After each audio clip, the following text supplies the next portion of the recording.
Satyabama Institute of Science and Technology, Chennai and Sriperumbudur. Chennai Puzhal அடுத்த விநாயகபுரம் ஐயப்பன் நகர் விரிவு பகுதியைச் சேர்ந்தவர் 40 வயது சுரேஷ் பாபு. இவருக்கு வசந்தி என்ற மனைவியும் ஒரு பெண் குழந்தையும் உள்ளனர்.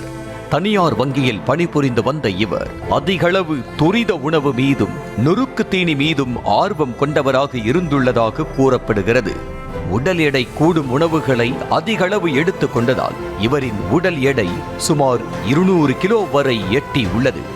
எடையை குறைக்க அவர் பல முயற்சிகளை மேற்கொண்டும் அது பலனளிக்கவில்லை என தெரிகிறது.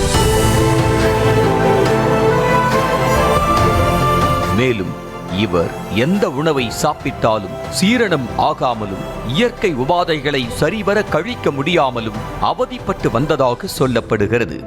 மேலும் கடந்த சில நாட்களாக மூச்சு விட முடியாமலும் அவதிப்பட்டு வந்ததாக தெரிகிறது. கடந்த வெள்ளிக்கிழமையன்று இவரது மனைவி மற்றும் மகள் திருவண்ணாமலைக்கு சென்றுவிட்ட நிலையில் இவர் வீட்டில் தனியாக இருந்தபோது மூச்சு திணறல் ஏற்பட்டுள்ளது. அப்போது அருகில் இருந்தவர்கள் மருத்துவமனைக்கு அழைத்து சென்று வீடு திரும்பினர்.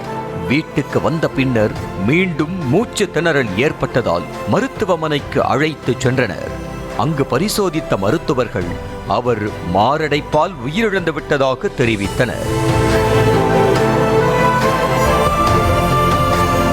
200 கிலோ உடல் எடை கொண்டவர் என்பதால் உயிரிழப்புக்கு வேறேதேனும் காரணம் உள்ளதா என்பது குறித்து அறிய உடல் பிரேத பரிசோதனை செய்யப்பட்டது.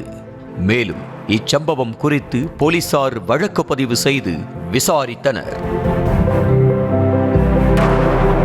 துரித உணவு எப்போதுமே உடலுக்கு ஆபத்து என கூறிய மருத்துவர் உடல் பருமன் உள்ளவர்கள் கொழுப்பு நிறைந்த உணவுகளை தவிர்க்க வேண்டும் என கோரிக்கை விடுத்துள்ளார். ஒரு வயதுக்கு அப்பாற்பட்ட உள்ள மக்கள் ஆயிலி ஃபுட்ஸ், ஃபேட்டி ஃபுட்ஸ் இதெல்லாம் அவாய்ட் பண்ணுறது மிக முக்கியம். ஃபேட்டி ஃபுட்ஸ் இந்த sense cheese, butter, ghee, sweets எல்லாம் அவாய்ட் பண்ணுறது.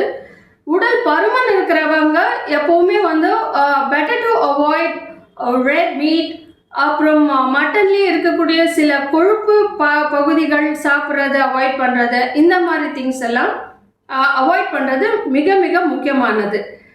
எல்லா வயதினரும் உடற்பயிற்சி மேற்கொள்ள வேண்டும் என்றும் வேகமாக நடந்தால் கூட மாரடைப்பு ஏற்படும் எனவும் மருத்துவர் எச்சரிக்கை விடுத்தார். Walking it's a best exercise. 1 கிலோமீட்டர்ன்றது ஒரு குறிப்பிட்ட டைம்குள்ளாரையும் நம்ம போய் அடையலாம்.